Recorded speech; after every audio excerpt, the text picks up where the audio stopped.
Welcome back to the North Tonawanda Football Hall of Fame YouTube channel. I'm Ed Helinski. Looking at this guy, this handsome guy in front of me, you probably know who he is. 1988 North Tonawanda Football Hall of Famer, All-American in Ithaca College, the one and the only John Laper. John, thank you so much for joining me today. It's been a long time, my friend, since we've seen one another. Yes, sir. Thanks for having me, Ed. Appreciate it. For people who are unaware with you, and there's got to be very few in the world, but tell us about growing up in North Tonawanda and your background, please. Well, originally I lived in Niagara Falls first 10 years, and we moved here when I was 10. And it was a great place to live. You're home with the Lumberjacks. As you know, Ed, we grew up together. We played sandlot football, and it was huge. Everything back then is, fall you played football, winter you played street hockey, floor hockey, spring you played baseball, and basketball you played year round. It was great. You had a great group of people, friends. There was blocks of kids all over the place. You played different, areas of the city, for the city quote unquote championship. It was a great place to live. Everybody, the parents, everybody know each other, and it was just very family oriented. Nobody locked their doors. You went in the other people's house. It was great place to live. Still is, actually. You're one of four brothers. Your sister Mary as well too. Yes. How did your parents keep control of Paul, John, Matt, Chris, and Mary during those days and those teenage years? They tried like hell, that's for sure. But Mary she kept it under control. We kept her in the closet, kept her hidden. But then the four boys, we always had some great matches. It was always 2-on-2. It was always Matt and myself, the two middle, against Paul the older and Chris the younger. And we had some good knockdown battles. I remember the one we had. Somebody gave us four pair of boxing gloves, and I don't know why they did it, but they did, and that was a hoot in itself. We had tag team boxing, then of course championship wrestling. You had tag team championship wrestling, 2-on-2 football, 2-on-2 baseball. I mean, everything was competitive in our house. Even you played Monopoly, euchre, pinochle, anything. It was, you're gonna win. If you didn't, you usually got your butt kicked, physically and mentally. How did your father handle all of that, or keep you guys in line? Well, we called him Big Jim for a reason. He said when he spoke, you listened. He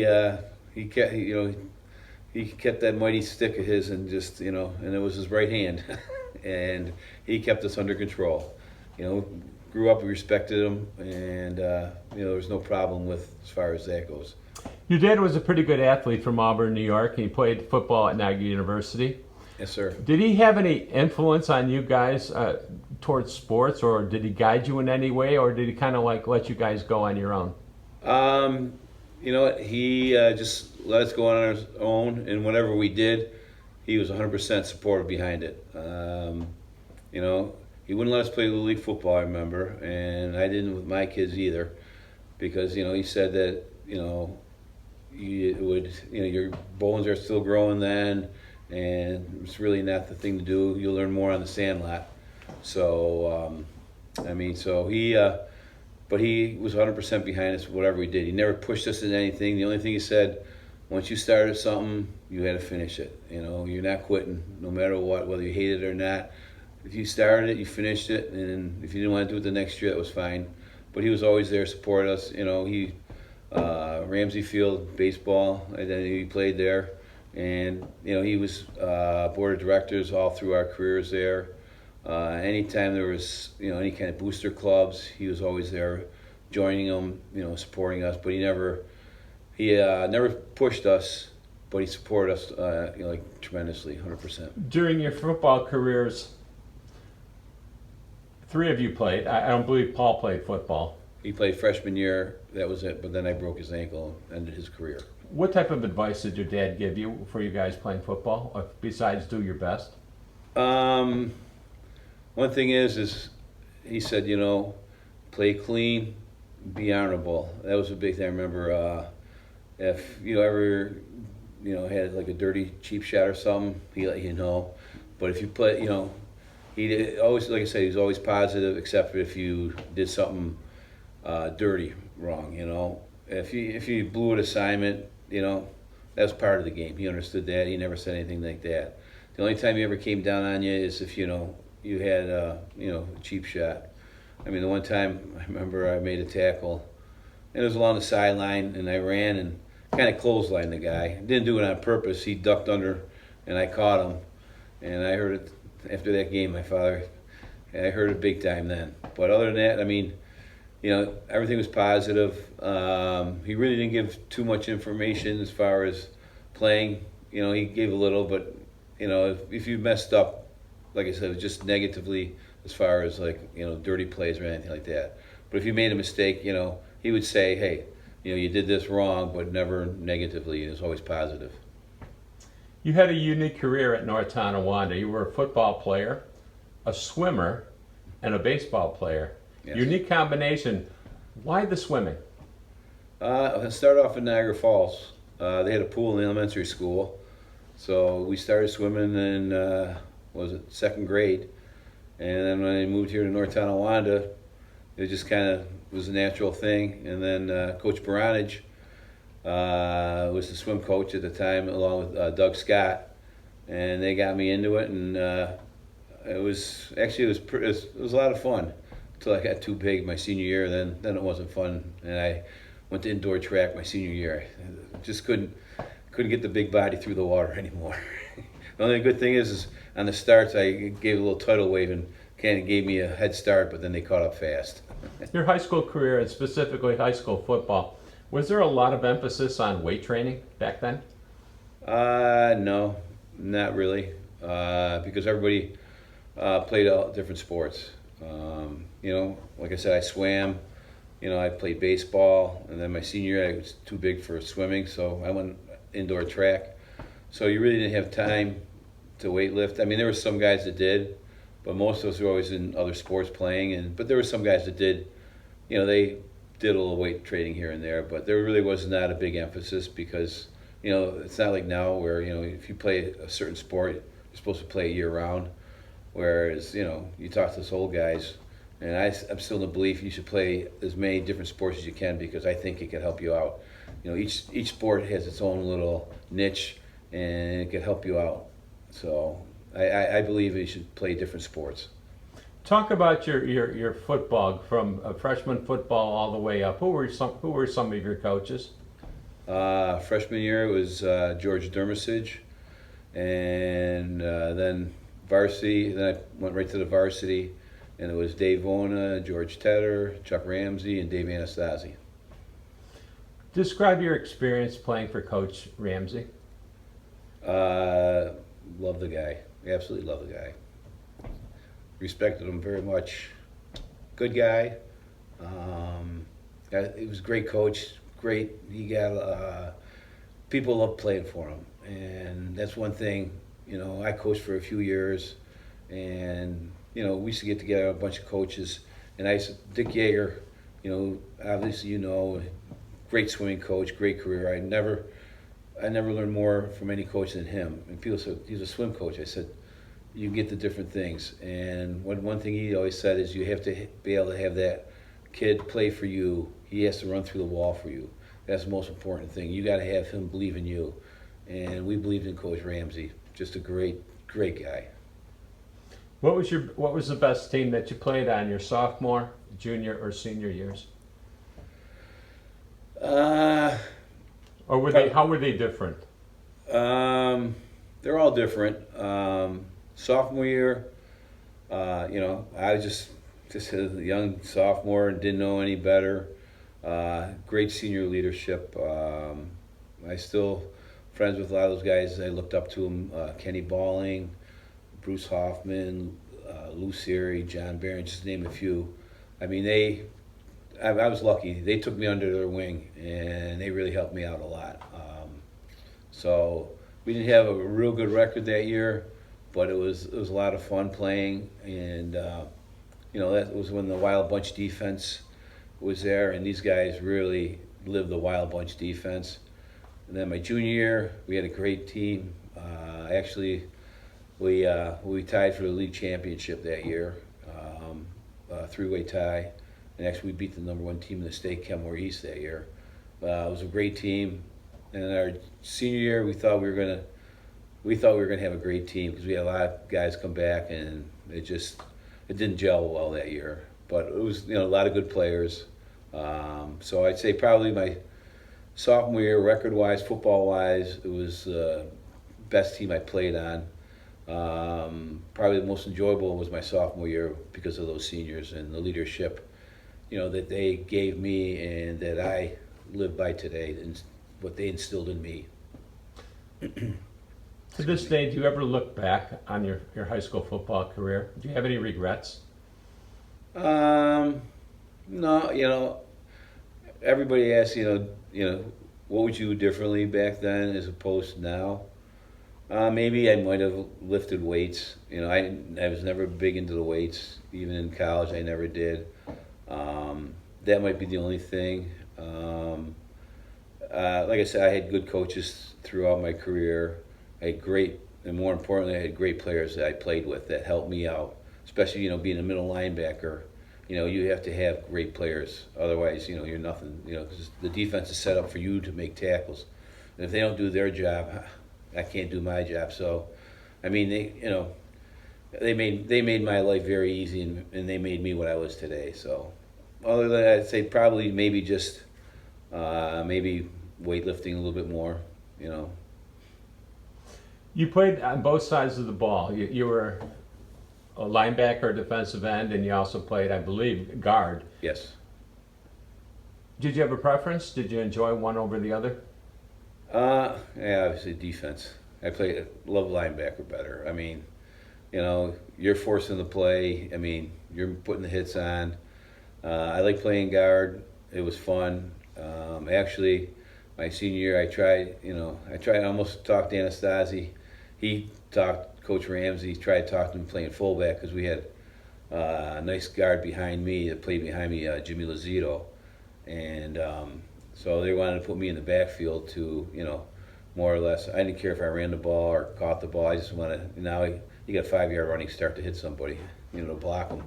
And, we had Monasani as our running back, and I think they would have gave us an extra blocker. Not that our fullback was good. Actually, he ran like he was pretty quick, but that's probably the only thing, I wish, as far as the offense goes, if I would have played fullback, maybe I might have enjoyed it more, but defense by far, I like defense 10 times better. If you don't mind, talk about some of the guys you played with, John Rossi, Stan Russin, John Monasani that you mentioned. Any others as well, too? Oh, yeah. Greg Webb, he played center, just unbelievable. Tough as nails. He was a wrestler, and one thing is you look for those offensive linemen, you talk about, weightlifting and stuff. You get a offensive lineman that's a wrestler, and they, there's that much better. Webby was a great wrestler, unbelievably great offensive center. Rossi was tremendous player. Like I said, Monty, good runner. Scott Whitmore, he was very estimated. He was a tight end, defensive end, big guy, tough as nails. Then as far as junior year, Stan Russin played with Jimmy Weber, all nice guys. But like I said, my sophomore year, I played with a lot of the seniors that were seniors. Like I said, Bruce Hoffman, not Frankie Yastrzemski, his brother Joe Yastrzemski, Kenny Balling, Lou Siri, those guys, like I said, just absolutely super nice guys. And here they're taking a sophomore, that actually took their position, and they had no regrets so much as far as that goes.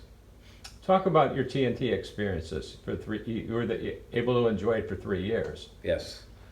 Actually, they're amazing. It's just, just so much fun. You have the TNT week, build up to that, and back then I think it's more rivalry than it is now. It just seems like, I mean, you know, you hated the Tonawanda guys. I mean, you didn't go out and, well, we kind of did, but you know, you didn't hate them too much. But you know, it was a big rivalry. You look forward to it. You had the car parade before. You know, you had a big pep rally. You know, before that, and going there and playing. I remember my sophomore year. It was raining like you couldn't believe. It's cold as heck. And I remember, you know, we were over at Clint Small Stadium. I mean, just another beautiful stadium like George Vetter Stadium. You know, the residential area. I mean, nice and tight. You know, the fans are right on you, and it's nothing like this. You know, the stadiums now they're gorgeous stadiums as far as the AstroTurf, the stands and everything. But they're in the middle of open fields. You know, the wind comes in. You don't have that. You know, the atmosphere. You know, the close atmosphere. But anyway, so it was my sophomore year. We're playing there, and I remember I'm doing the old hurdle stretch, which I couldn't even possibly show you today. But it's, you know, you're sitting on the ground, all of a sudden, boom, two eggs just like right in front of me hit me, you know, and you look up on the railroad trestles over to the side, and you see the kids with dozens of eggs just, you know, hurl them at you. So it was a really unique experience, and you know, later on I got to know a lot of the guys from Tonawanda, and actually a good friend of mine I played against. And at the time, I didn't know him, but Charlie Mossage, and he fumbled the first, you know, opening kickoff. Recovered, or no, first punt. Excuse me, the first punt he fumbled. But then, of course, he came back and said, "Yeah, well, I also intercepted 2 plays later." I said, "Yeah, but Charlie, you lost the game. We killed you. We beat them 7-6. But hey, as far as a win is a win, you know." So we won that one 7-6, and we won my junior year. And then my senior year, we destroyed them. It was 35-6, I believe it was. So, and just, I mean, the atmosphere, you know, you had 10 to 15,000 people. I mean, you know, it was just, I mean, it was a night game, and usually the weather was terrible, you know, and you expected that. You know, it's the last game of the year, and it was just a lot of fun. Like I said, and then you have the bragging rights. You know, now, like I said, I belong over here to Elledge Club and play basketball over there and play against a lot of guys. You know, look back at the old articles and the guys I played basketball with. Oh, there you go, I played against you. You know, I played against you. And so that's right. You guys, here I can show you the article. You guys lost. Sorry, but so it's a lot of poking at, a lot of fun. You mentioned Cliff Small Stadium, and what was it like for you playing at the old George Vetter Stadium? Well, second to none. The best stadium in Western New York. I mean, absolutely. I mean, first of all, you know, and a few of my friends when I went to Ithaca, they played, you know, Newport, and they hated coming here. Just hated coming to the Vetter Stadium. You know, because the crowd, the crowd was on you, and sometimes they got a little nasty. I mean, it was, you know, but just super crowd. I mean, you had tons of people at the game.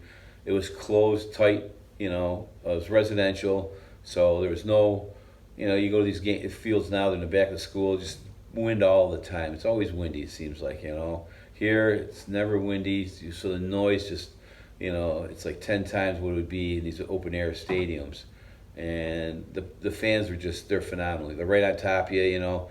You gotta go through, you know, back then you had to go through the fans to get to the field, you know, and they're high-fiving you, you know, come on, go get them and stuff. It was just, I mean, the atmosphere, you know, you get the tingles now, you know, walking onto the field. It was phenomenal.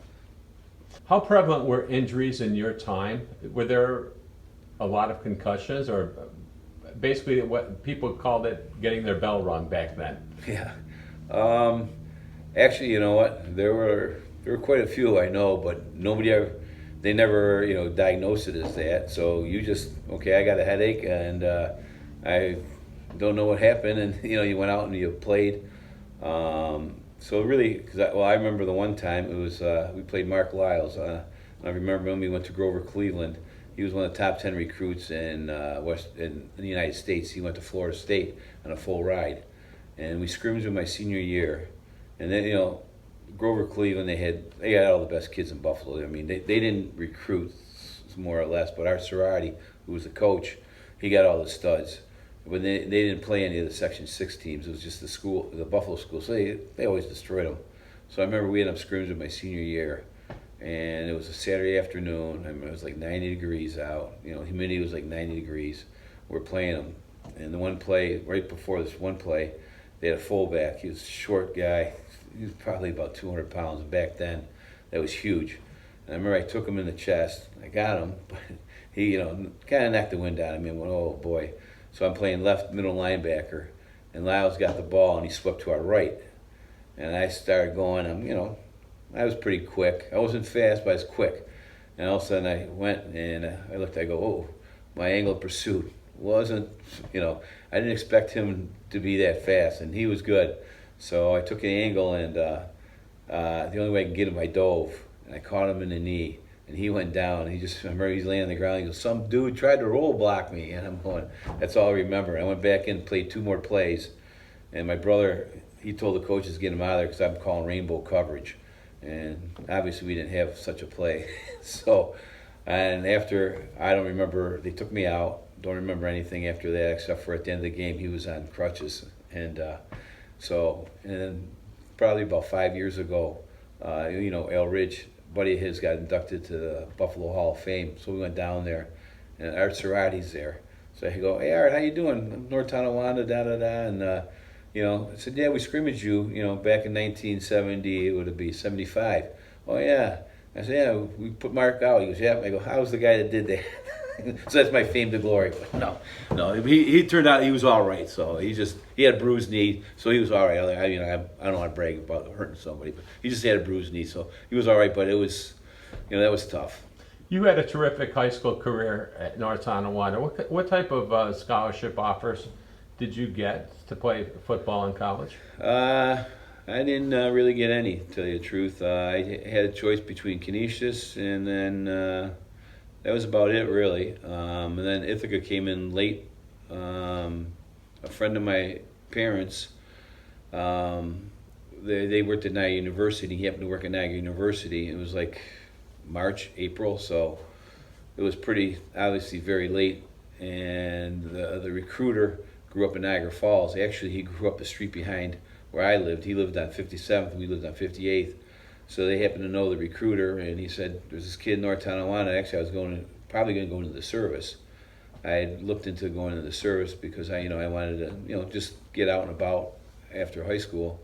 And he gave me an opportunity. I went down and visited, and they said, we'd like to have you. So basically it was those two. And later on I found out the University of Nevada, Las Vegas, they had looked at me, but if I would have been bigger or closer to them, they probably would have offered me something. But that was basically the only thing. You went on to Ithaca College and then became an All-American there. Describe how your Ithaca College experience was playing down for IC. It was the best. It was the best. I had a great coach. I've lucked out. I've had some great coaches through my career, and again, great players. To this day, actually, just came back a month ago from our golf alumni weekend, and then. This past Wednesday, we had another alumni for the class of '73 who I happened to get to know, and but as far as the football goes at Ithaca, it was just phenomenal. Like I said, the head coach there was just phenomenal, Jim Butterfield. He stressed family, stressed you're all one team, and we all did. We played that way, and it was a very tight, close knit family. And to this day, it still is. I mean, you go down there, and you see anybody with the Ithaca on, your friends, we were called Ithaca Bombers, and once a bomber, always a bomber, and you talk to anybody, and they, it was just a great atmosphere, great coaching, great players, and it was nice. I was the first one from NT to go to Ithaca, and it started, we had a pretty good string of players going there, some very good players. The Schoolies brothers, Welchoff, Carl Gadati, and there's Louis Parrish and a few others, quite a few others that have gone. Dave Celeste have gone there and have had some nice careers there. You also went to the Amos Alonso Stag Bowl as well too. Yes. That's a Division III national championship. Yes. You also played at the old rock pile, War Memorial Stadium, before it was demolished. Yeah. you had some very good experiences. Are there any games in college that stuck out in your mind? Well, obviously, the Stag Bowl, I mean, is number one. You win the national championship. And I remember I was the first one to congratulate Butterfield when we won the championship. Like I said, he was just a great coach, and he'd been there for years, and he won two championships after we won it, but we were able to give him his first one, and that was the first one to congratulate him. That meant the most to me as far as, my career, able to give him a championship. Sorry about that. You're fine. When it comes down to rivalry games, occasionally your picture shows up on ABC for the Cortica Jug.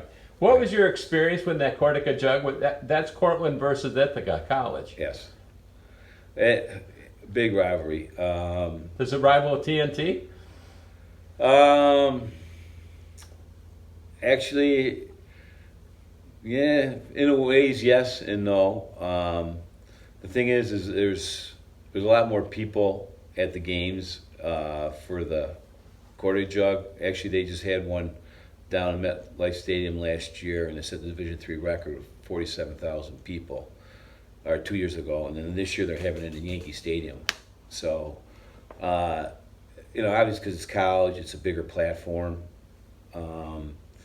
But I thought, and the TNT game was definitely, you felt more of a rivalry because, the Cortica Jug, it was big, but there was other, you wanted other games to win to get to the playoffs. You're shooting for the playoffs. We didn't have playoffs when I played, so your playoff game was the TNT game. I mean, that was the Amos Alonzo Stag Bowl of high school for me. So, I thought, the TNT game was definitely more, you felt more of a rivalry then. I know you go watch some NT football games from time to time, still today. What do you think of today's game as opposed to when you played? I know I couldn't play it. I just, there's just too many rules. As far as for defense, if I was an offensive player, I'd love playing the game today. I mean, I think they have the biggest advantage in the world. I mean, as a defensive player, your hands are tied. I think, you have a wide receiver coming across the middle, you hit him, and you get a penalty for hitting an, unprotected player. Well, is he supposed to catch the ball, then you hit him, or what? I mean, a lot of it defensively was you got to instill a fear factor. You got to let that opponent know that you're there, and you come across the middle. I own the middle. You're not coming across the middle. So, it'd be a lot tougher to play now than it is when we played. Offensively, though, I'd love playing offensively. And I mean, the offensive, on the offensive line, I mean, you can use your hands. Basically, you can just almost practically grab the guy. You're not going to get called for holding. Whereas, back then, you got called. You put your hands out. You're called for holding. So, I think the game has changed as far as that. And obviously, the players are bigger and faster.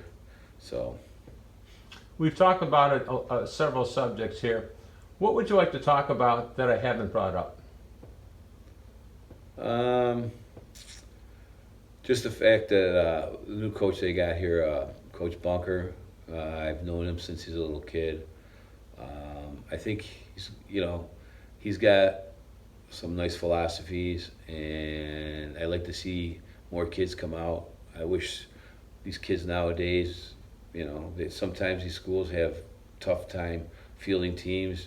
The schools, they combine, or now they're playing 8-man football. I think the kids nowadays are missing out on, being athletes. You always, back then, stereotyped as, the jocks. You didn't know any better. But you know what? Studies show that when you're in sports, the education level, the grades went up. Because you have to obviously keep your grades up. But sports to me is so important.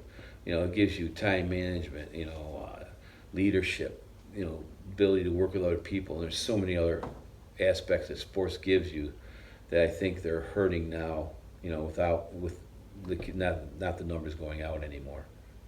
If you were meeting someone for the first time and you got talking about high school football, what would you tell them about the North Tonawanda football tradition? It's great. The best thing about North Tonawanda football tradition is talking to the old guys. Telling even now I guess I'm one of those old guys, but even the guys older than me, or even guys a few years past that graduated after me. You talk to these guys, and the thing is, you're all part of a family. You were in North Tonawanda. You played football for North Tonawanda. You were that family. It doesn't matter if you played in the 60s, 70s, 80s, 90s, 2000s, whatever. Just going back and talking old stories. And the thing is, and like I said just previously, sports helps you out throughout life. It'll help you be a better man as far as I'm concerned, or girl, depending on what sport you play. And the thing is you make connections and friends that you have for lifelong relationships. And hey, one day, that kid that played behind you that you thought was no good, he might be the guy signing your check, and next thing you know, you're the vice president because you treated that kid good. And one thing I always tell these kids, when I was coaching and when I played, treat the person the way you want to be treated. Don't treat, you're no better than the guy next to you, whether you're the starter, the All-American, or whether you're the guy that's got to take his spot, or you're playing behind him. He puts his pants on same as you. Treat him, because like I said, I used to tell my kids, hey, like I said, that day, one of these days, he might be signing your check, so it could work out. You talked about Coach Butterfield at Ithaca College and Chuck Ramsey. One final question.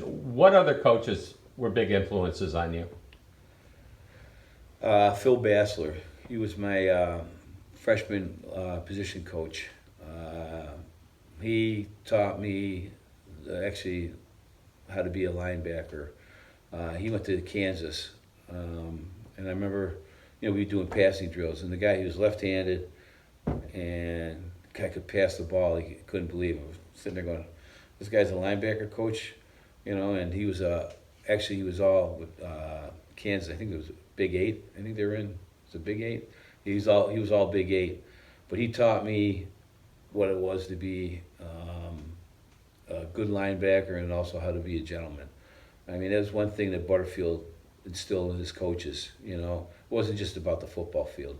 It was off the football field, what you did after. He made you become a citizen. And you were out in the community. You did things for the community.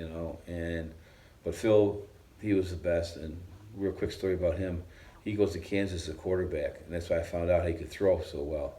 His sophomore year, the coach calls him in and said, Phil, I don't think we're going to win with you at quarterback. He goes, that's okay, we're not going to win with you at head coach. Next day, he was third string defensive tackle. But he ended up his senior year making all Big 8, defensive tackle. So it worked out, and it was tremendous for me.